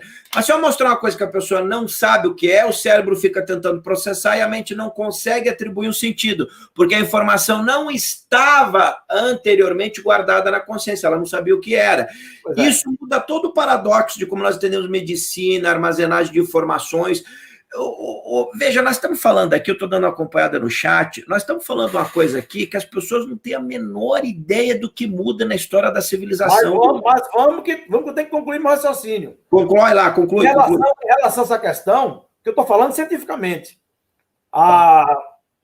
The World Psychiatry Association, a Associação Americana de Psiquiatria, ou melhor, a Associação Mundial de Psiquiatria, ela publicou um position statement, que foi um artigo, no ano 2015, orientando os psiquiatras a incluírem a espiritualidade na abordagem clínica e nas pesquisas. Sim. E houve um congresso brasileiro de psiquiatria, alguns anos atrás, com 650 psiquiatras. No final, eles trouxeram 2 psiquiatras, um que defende a tese reducionista, a tese materialista, que acha que o pensamento é produzido pelo cérebro, e o outro que defende a corrente espiritualista, que acha que mente e cérebro são duas coisas separadas. Um defendeu a tese, desceu, o outro foi e defendeu a tese dele. No final, eles fizeram uma eleição, uma votação. E, para a surpresa, 50% dos psiquiatras presentes afirmaram que acreditam que mente e cérebro são duas coisas separadas, ou seja, acreditam na hipótese do espírito.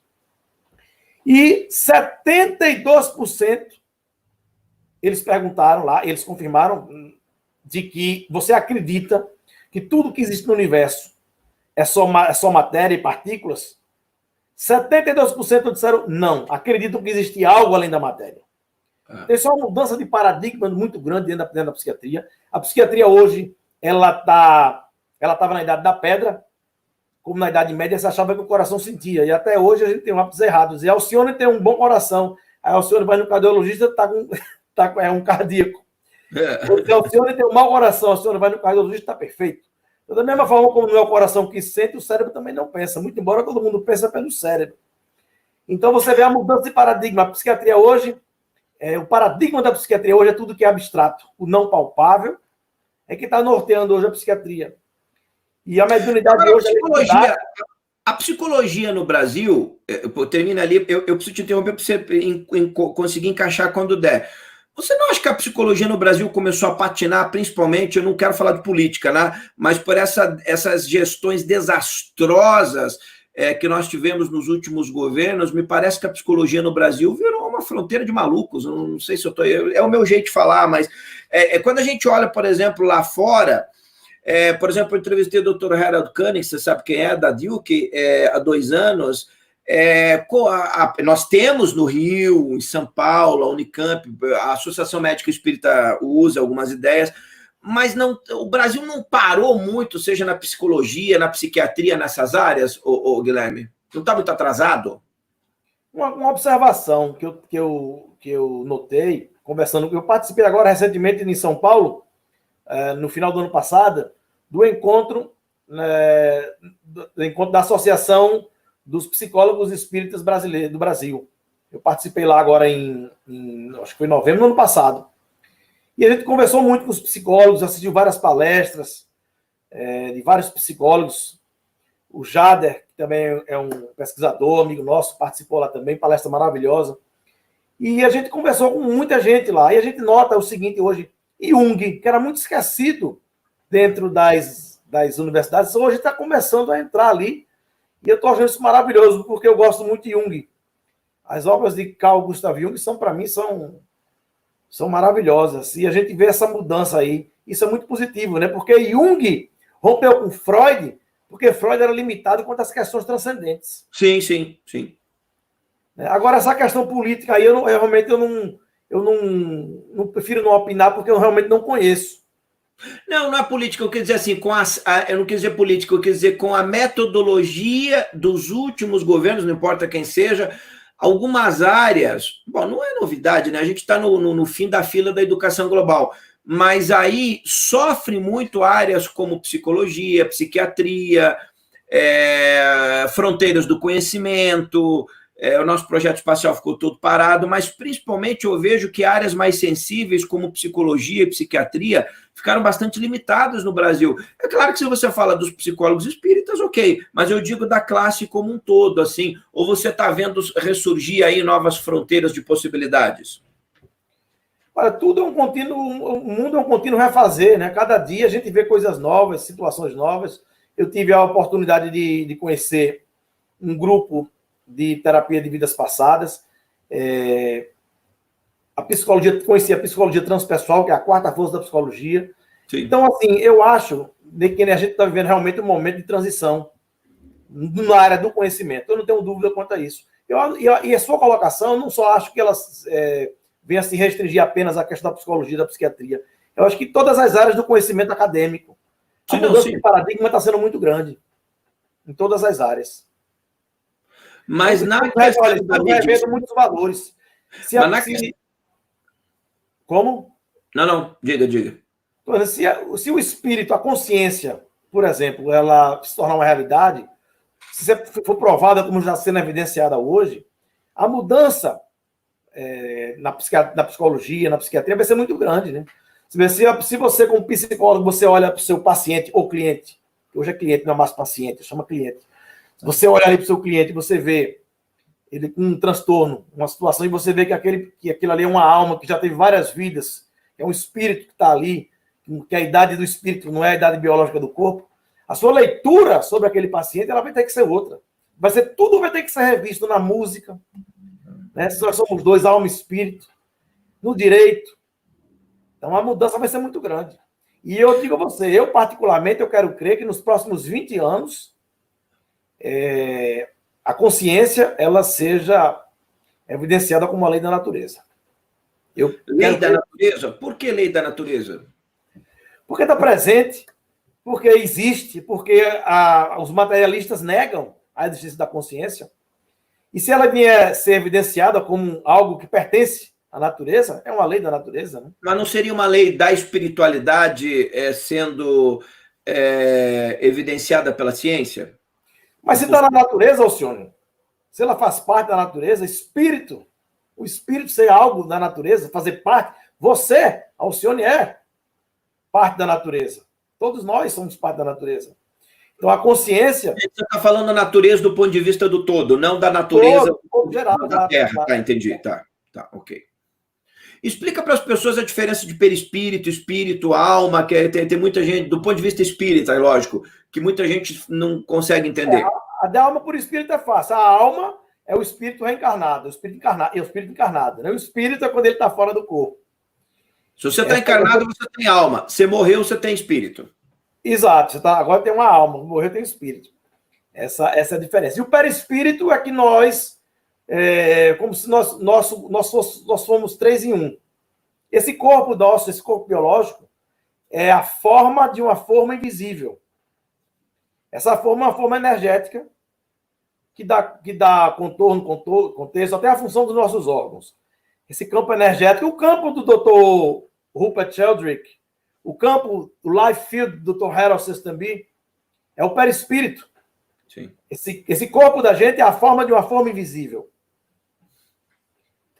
Né? E interessante, porque quando você vai estudar reencarnação, você entende que o perispírito ele é uma realidade. Não pode existir reencarnação, não tem como você entender reencarnação sem estudar o perispírito.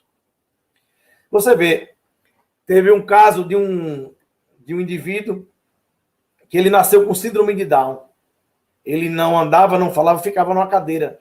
E o pai era revoltado, porque ele tinha um irmão, e o irmão era atleta, era uma pessoa até conhecida aí no Brasil, ganhou muitos campeonatos, tudo, pessoa bem conhecida. Ele não gosta que cite o nome, então não vou falar. E aí ele foi fazer, o irmão veio desencarnar no acidente, através do infarto, desencarnou, e ali ele procurou um dos médicos conhecidos, que a gente conheceu, e lá ele recebeu uma carta psicografada desse médium. O irmão recebeu essa carta. E ele dizia que nasceu daquele jeito porque na vida passada ele num momento de ira, ele tinha dado um tiro na cabeça. Se suicidou. E ali, na hora do suicídio, quando ele atirou na cabeça, ele não só matou o corpo físico, esse corpo biológico, ele danificou a forma do corpo, já que esse corpo da gente é a forma de uma forma invisível. É como se eu pegasse um bolo, Alcione, fosse na cozinha fazer um bolo, e derramasse naquela forma de alumínio, e na hora que eu fosse colocar o bolo dentro do forno, eu desse um murro naquela forma de alumínio. E ali iria ficar a maçã. E o bolo iria ser assado. Quando eu tirasse a forma, o bolo ia sair com aquele amassado do murro que eu dei. Então, ali implica questões de natureza filosófica, de natureza científica e de natureza religiosa. Porque Deus, sendo infinitamente bom, infinitamente justo, infinitamente perfeito, não iria criar, não iria promover que um filho nascesse numa casa bom, bonito, saudável, atleta, e o outro nascesse síndrome de Down.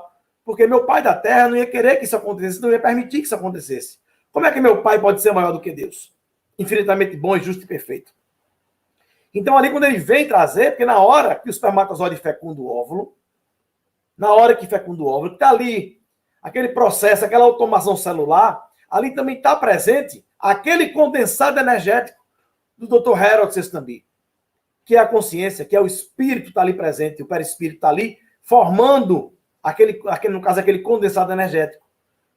Então, na hora do espírito, ele vai formando o corpo, ele vai ali moldando o corpo, modelo organizador biológico, MOB, do Dr. Hernando Guimarães Andrade.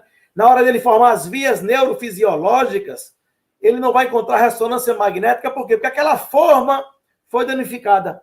Não foi com um murro na forma, mas foi com um tiro na cabeça. Então, ele não vai conseguir formar as vias neurofisiológicas. Então, é muito lógico, é muito racional. Isso traz implicações de natureza filosófica, de natureza religiosa, principalmente, e de natureza científica. Então, sem o perispírito, você não explica a reencarnação.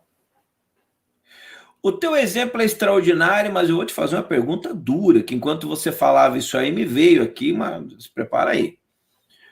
Eu dou um tiro na minha cabeça, dura porque eu não tenho resposta. Eu dou um tiro na cabeça e é perfeita a tua explicação. Eu nasço, vou nascer, a pessoa vai nascer, vai ter o problema ali, etc. Agora, vamos inverter a situação. Um bandido entra na tua casa, te dá um tiro na cabeça, você precisa reencarnar e nasce, você não tem culpa de nada disso. Como é que fica esse tipo de situação? Vamos lá. Já parou pra pensar nisso? Essa é uma pergunta. Vamos responder como espírita, não como cientista, não como espírita, não como pesquisador, como espírita mesmo. Ou daí, deixa eu completar, ou daí entra uma espiritualidade superior, etc., que vai recompor aquilo e tudo mais. Não, vamos lá. Nós sabemos, através da literatura espírita, que nós reencarnamos com a carga de fluido vital para viver mais ou menos X anos. Então você vem para viver aí 80 anos. Tá? Mas aos 70, você antecipou aquilo ali. Então você vem com aquela carga de fluido vital. Então você deu um tiro na cabeça. Então, muitos relatos nós temos em livros, literatura, depois do suicídio, né? Vários livros a gente vê, nas próprias cartas psicografadas, alguns casos de muitos espíritos que desencarnaram e ficaram presos ao corpo, como uma gaveta mal encaixada, ele querendo se mexer, vendo o corpo entrando em decomposição, sentir o cheiro, inclusive. Não que todo mundo que vai cometer suicídio venha passar por isso, porque existe também a misericórdia divina. Sim, sim. Mas o que ocorre é que a diferença do assassinato para o suicídio é que no suicídio você antecipou aquele processo. E a carga de fluido vital ficou presente. Então ela ficou ali, ela precisou ser até dissipada para o espírito poder seguir o caminho dele. E no caso do assassinato, geralmente, aquele período, a hora da morte, ela já é mais ou menos ali prevista. Você pode até alterar um pouco, mas é mais ou menos aquilo ali. Então, no caso do assassinato, a própria energia fluídica, ela já se dissipou. E não faz com que ele fique preso aquilo ali. Entendeu? Então, tem isso. Tem essa questão também. E também existe a questão kármica também. Então, tem uma série de situações. Porque o ser humano, Alcione, ele tem a mania de querer encontrar tudo determinado. Ah, se isso é assim, é porque isso é assado. E não é assim. Existem casos e casos. Existem suicídios, por exemplo, que você se tornou muito mais vítima do que responsável pelo seu suicídio. O suicídio, um processo obsessivo, muitas vezes o indivíduo é levado a cometer aquele suicídio. Então, você não pode ter uma consequência igual da de um indivíduo que está ali, enche a cara de álcool e dá um tiro na cabeça e vai beber, joga com o carro num poste, enfim. Então, existem casos e casos. Agora, quando você coloca isso, é diferente. Mas quando você coloca isso, você traz um troço mais perturbador ainda. Todas as pessoas que estão sendo assassinadas, então já está previsto que elas vão ser assassinadas, ou sei lá, ou vão morrer atropeladas. Aí nós não vamos entrar numa das teorias mais emblemáticas, a gente já estamos, e é bom que isso aconteça, transcendendo a própria doutrina espírita, de que nós nascemos com uma grande parte do todo já previsto e uma espécie de véu. Como é que fica isso daí? O fato da pessoa morrer assassinada não é que não necessariamente estava no processo reencarnatório dela para ela morrer assassinada, mas ela morrer de forma violenta. Poderia ser um assassinato, uma facada, enfim. O que ocorre é o seguinte, é que você quer saber o quê? Se o futuro está predeterminado. Está tudo porque se isso for grande... Porque você falou assim, o assassino vem e mata, mas assim... então, teoricamente, o departamento de reencarnação na Terra, quando o cara tem que morrer, uma brincadeira mais séria, porque eu não tenho outra palavra só, então, se ele tem que morrer, nasce no Brasil, que ele tem mais chance de morrer no Brasil. Quer dizer, já existe... porque se você nascer na Suíça, você não vai morrer assassinado, então quem vai pagar vai ter que nascer num país que tem assassinado. Essas coisas não criam pré-determinismo, e aí tira, talvez, a questão da existência do mal no mundo, do livre-arbítrio, da maldade, ou seja... Muito boa sua pergunta. Eu não tenho resposta, por isso que eu estou te falando. Um dos postulados básicos do espiritismo é o determinismo do livre-arbítrio. Existe determinismo, sim, mas existe também o livre-arbítrio. Por exemplo, uma comparação. Você está um peixe vem no rio, ele vem acompanhando a correnteza. Aí você pode estar ali com uma armadilha, ali, esperando o peixe, com a vara de pescar, está ali esperando. O peixe, ele pode morder a isca e você pega pela vara, pelo anzol, mas ele pode chegar e ir direto, acompanhar o curso do rio. Então, isso seria o livre-arbítrio. Não no caso do peixe, que o peixe não tem consciência, mas estou dando um exemplo para você ver.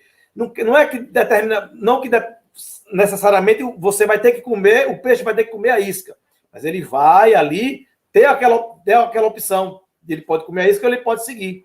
Então, a gente vem com mais ou menos a coisa ali direcionada. Mas o nosso futuro a gente pode mudar, sim. O futuro ele pode ser mudado.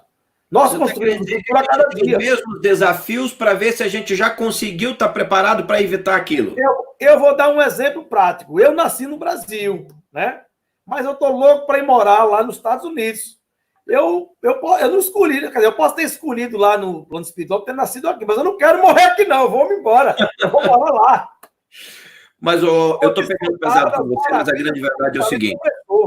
Claro, é mais fácil fazer perguntas difíceis do que respondê-las. Isso então, por isso que os debates filosóficos são extraordinários. Vamos voltar para a reencarnação. O que você quer abordar mais disso, Guilherme? E eu quero já te convidar aqui para a gente fazer uma parte 2, que a gente perdeu quase uma hora no início, uma parte 2, por causa dos problemas, aí eu esperei o público entrar, etc. Uma parte 2 do notebook já está acabando aqui, meu carregador. Exatamente. Vamos para a finalização. Quer alguma coisa que você quer acrescentar nisso? Olha, para finalizar, para dizer a você o seguinte, essas questões, elas trazem muitos ensinamentos para a gente, muitas reflexões. Porque em relação ao espiritismo, o ensinamento da lei da reencarnação, ela faz com que, quando a gente descobre que existe uma vida além dessa vida, e que nós somos uma individualidade, uma personalidade fruto de muitas individualidades, que nós somos uma construção, faz com que a gente entenda que o sofrimento que a gente, porventura, vê a ter na vida tem uma causa. Não existe uma dor sem uma razão de ser. Quando Sim. você está com uma dor de cabeça, você pode ter certeza que é algo que você comeu, um problema na vista, pode ser o coronavírus, pode ser qualquer coisa. A cabeça ela não dói por nada. Se a cabeça está doendo, alguma razão tem. Não, hoje eu vou doer. Não é assim. A cabeça está doendo porque tem alguma coisa. Então, o sofrimento sem um aprendizado é um sofrimento inútil. Então, o que acontece? Se você está passando por alguma dificuldade, algum problema sério na sua vida, pode ter certeza que tem alguma razão. Pode ter alguma razão. E o que acontece? Nós, espíritas, temos que ter uma leitura desse sofrimento e não ficar naquela coisa de sofrimento, de fazer apologia ao sofrimento, não. Você tem que entender que você está sofrendo, mas aquele sofrimento vai passar, é passageiro. É a leitura do problema. Você vê, tem um conto que o pessoal conta muito aí nas palestras espíritas, que tem um indivíduo, tem 3 indivíduos quebrando pedra. Aí chegou no primeiro e perguntou, o que é que você está fazendo? Estou aqui quebrando pedra. Aí o rapaz saiu e foi perguntar ao segundo, e você, o que é que você está fazendo? Você não está vendo, rapaz, que eu estou aqui quebrando pedra? Aí ele saiu e foi perguntar ao terceiro, e você, o que é que você está fazendo? Ele olhou para o rapaz, abriu o sorriso e disse, eu estou aqui construindo uma catedral. Então é a leitura do problema. Então nós espíritas temos que entender de que nós estamos sofrendo, mas aquele sofrimento ele faz parte do processo evolutivo. Você vê,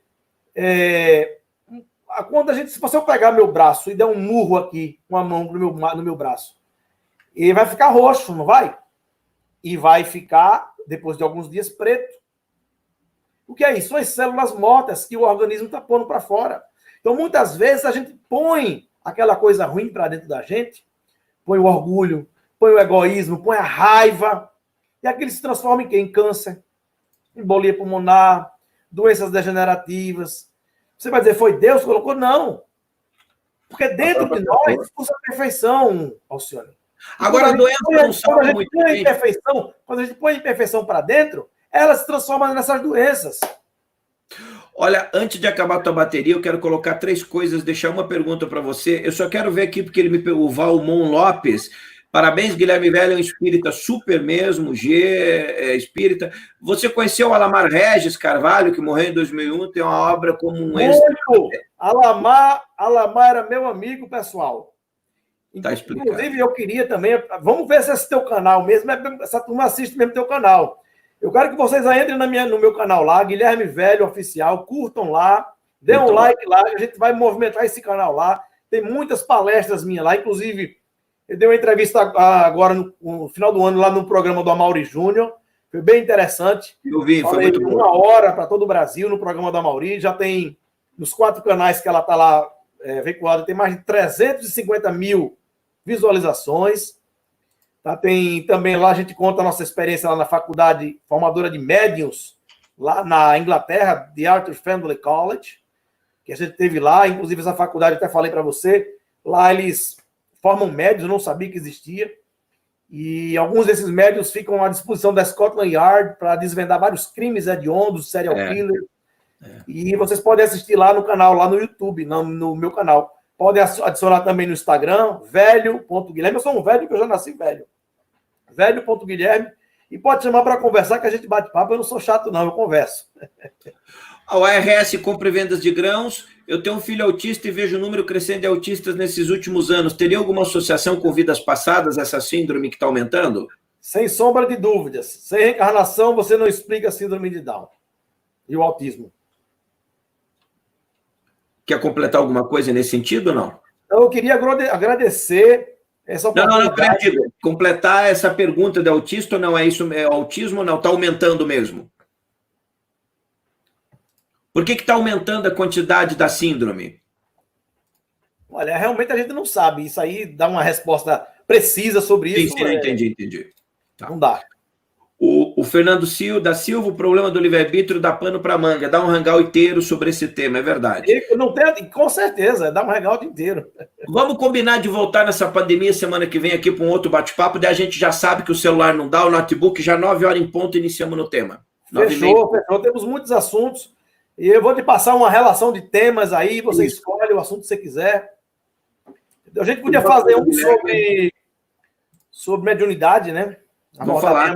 Mediunidade. Não, e o que eu gosto do Guilherme é o seguinte, que a gente pode questioná-lo, não tem aquele papo, não questiona o guru espiritual que ele não vai gostar.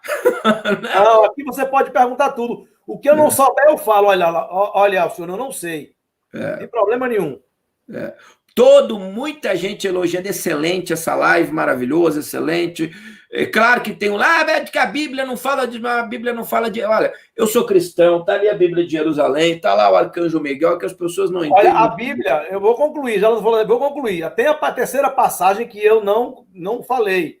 Que eu cataloguei 38 passagens, tá? Onde a ideia da reencarnação está contida lá. O livro de Malaquias, essa todo mundo sabe. O livro de Malaquias.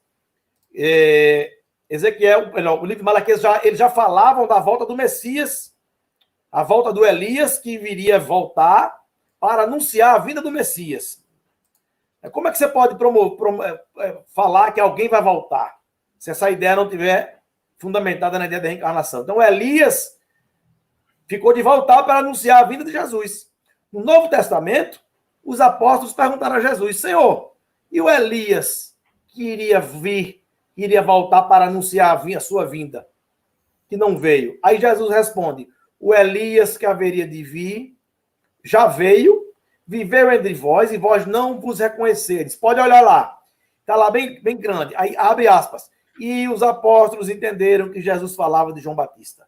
João Batista era a reencarnação de Elias. Olha, lá no livro de Malaquias, lá atrás, depois você olha lá na frente, no Novo Testamento. Sim. E aí a gente vê a lei de causa e efeito, porque Elias era profeta do rei Baal e decapitou várias pessoas, centenas, e João Batista morreu decapitado. Lei de causa e efeito.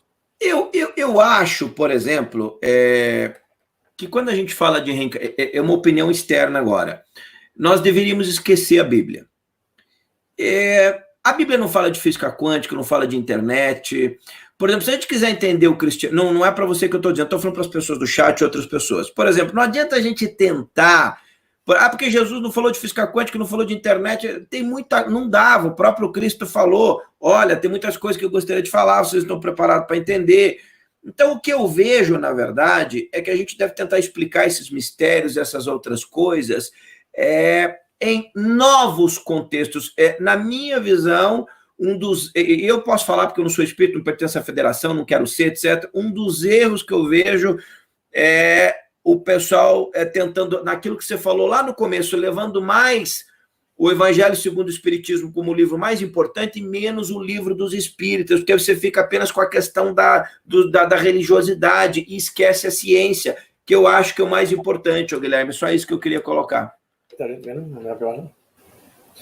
Olha só, é bem interessante. Isso aí pode ser, inclusive, tema da próxima live. Vamos falar na próxima live. O livro dos espíritos não escreveu nada. Jesus não escreveu uma linha. Nem mandou que escrevessem. Quando Jesus disse: ide e pregai o evangelho a todos os povos, que evangelho era esse? Que não tinha nada escrito. Que evangelho era esse? Evangelium, do grego, evangelho, a boa nova, o conhecimento novo. Jesus mandou que pregassem, dissessem o conhecimento, não mandou ninguém escrever. Os 4 apóstolos, João, Marcos, Lucas e Mateus, 2 não conheceram Jesus. Quer dizer, só quem teve contato direto com Jesus foi João e Mateus. Marcos conheceu Jesus quando era pequeno, mas não teve nem contato com ele, segundo dizem. E Lucas não conheceu Jesus. Melhor, Marcos e Lucas não conheceram Jesus. Então, o que está lá foi o que disseram que Jesus disse. Não é que eu não estou querendo contestar o que está lá. Eu estou querendo dizer o seguinte: que se a gente for começar a querer adaptar o que Jesus fala sobre a ótica espírita, o judeu também faz, o budista faz, o muçulmano faz, o esotérico faz, e aí ninguém é perda de tempo. Por isso que a importância da ciência, das pesquisas, uma nova revelação. Por exemplo, você vai pegar o budismo, o Siddhartha vem e muda tudo do hinduísmo. O Siddhartha era príncipe hindu, mas o hinduísmo estava todo por uma promiscuidade enorme. Então, ele traz um novo conhecimento. Vamos deixar para o próximo Hangout e vamos entrar nisso aqui, que eu acho que vai ser bem legal, Guilherme. Beleza. Pessoal, espero vocês lá no meu canal, espero vocês lá no YouTube, lá no meu canal no YouTube, no Instagram, Guilherme Velho. E a gente lá a gente vai combinar aí, pode combinar, chamar o pessoal todo aí, escolher o tema. E para mim é sempre uma alegria contribuir com esse canal, que é um canal que tem tanta credibilidade entre os espíritas e os espiritualistas. Um beijo no seu coração, um beijo no coração de todos aí, muita luz, que a espiritualidade possa iluminar cada um de vocês. Muita paz. Tá aí o Guilherme Velho, eu gosto muito do Guilherme, é um cara muito inteligente e sai dessa coisa só da religiosidade, a gente pode falar de ciência, tem os nomes, os números, não fica só naquela religiosidade, assim. Foi muito bom o papo com o Guilherme, sejamos luz em tempos de esperança, e muito pouca gente eu convido para vir aqui, né? Valeu, gente, obrigado. Deus abençoe vocês, vamos descansar. Até amanhã.